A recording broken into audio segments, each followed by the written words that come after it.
বৃষ্টির সন্ধ্যায় বাচ্চাদের ইনস্ট্যান্ট ফ্রেঞ্চ ফ্রাই করে দিয়েছি। 4টি আলু এইভাবে কেটে 2-3 বার ধুয়ে নিয়েছি।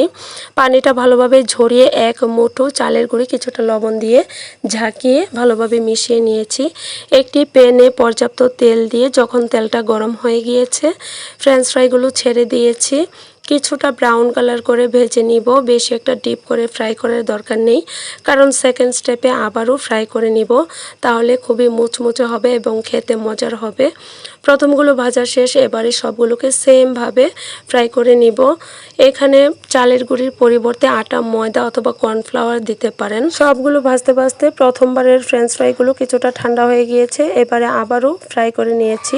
2বার ভাজলে খেতে বেশি মজার হয় এবং মুচমুচে হয়। তো ফ্রেঞ্চ ফ্রাইগুলো তৈরি হয়ে গিয়েছে, ছোট বড় সবারই খুব ভালো লাগবে।